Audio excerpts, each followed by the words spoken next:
L'épisode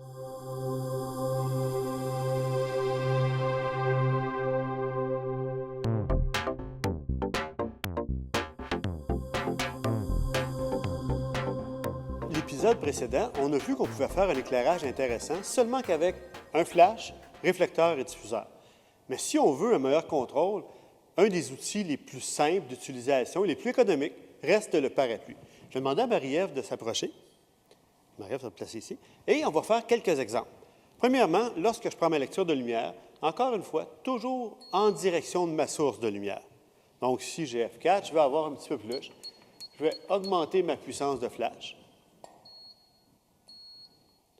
Et voilà, j'ai mon F8.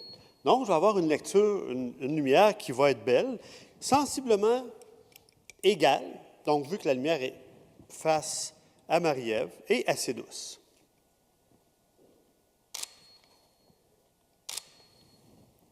C'est un bel éclairage, mais j'ai un petit problème. Ben, je pourrais dire, en fait, j'ai deux problèmes. Le premier, c'est que ça donne des ombrages qui sont trop forts sous le menton et sur le côté de Marie-Ève. Deuxièmement, vu que la lumière est face à Marie-Ève, ça aplatit. Donc, je vais demander à Marie-Ève de se tourner juste un petit peu de côté. Voilà. C'est déjà beaucoup mieux. Tu vas juste te tourner sur l'autre sens, Marie-Ève, s'il te plaît? Comme ça.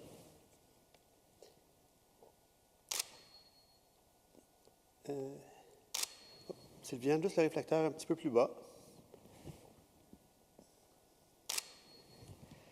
Ce qui est intéressant de ce type d'éclairage-là, c'est que vu que Marie-Ève a les yeux très foncés, le réflecteur ajoute un effet de lumière au niveau des yeux, donc ça donne vraiment beaucoup de luminosité. Plus vous avez un modèle qui a les yeux foncés, plus ça va être important, justement, de rajouter un réflecteur comme ça. Donc, on a un parapluie, un réflecteur, un magnifique modèle, et ça nous donne des photos intéressantes.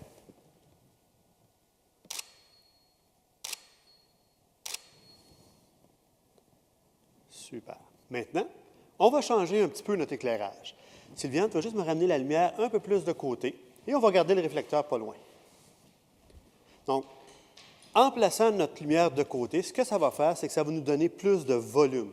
On va aller chercher la texture au niveau du vêtement de Marie-Ève et aussi au niveau des clavicules. Donc, on va chercher un petit peu plus de feeling comme ça.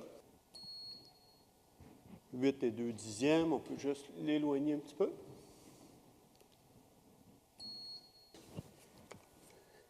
Ouais. Ah, super. Magnifique, ça.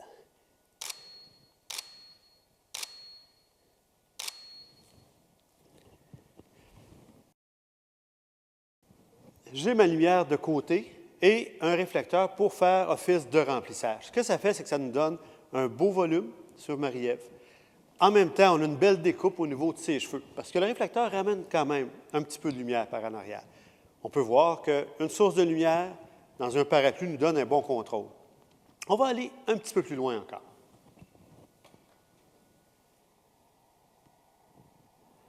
On va mettre le réflecteur un petit peu plus vers l'avant.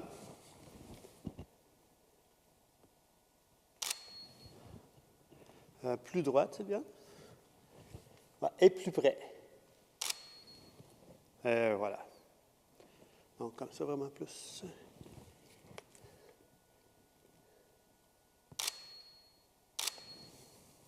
Ouais.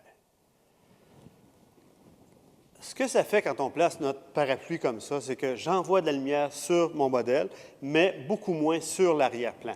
Donc, mon parapluie me donne ce contrôle-là. À l'inverse, je peux mettre ma lumière comme ça, plus vers l'arrière. Et voilà. Un petit coup de réflecteur comme ça, plus de côté. Ouais. Voilà, magnifique. On a pu voir qu'avec un placement différent de notre parapluie, on est capable d'avoir une lecture différente, d'avoir un feeling différent sur notre photo. Juste pour aller encore un petit point plus loin, on va changer de parapluie.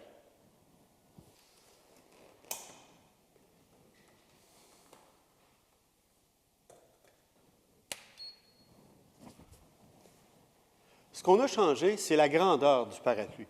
Et vous avez sûrement remarqué que lorsque Sylviane a fait son installation, le flash était fermé. Pourquoi? Pour éviter des mauvaises surprises.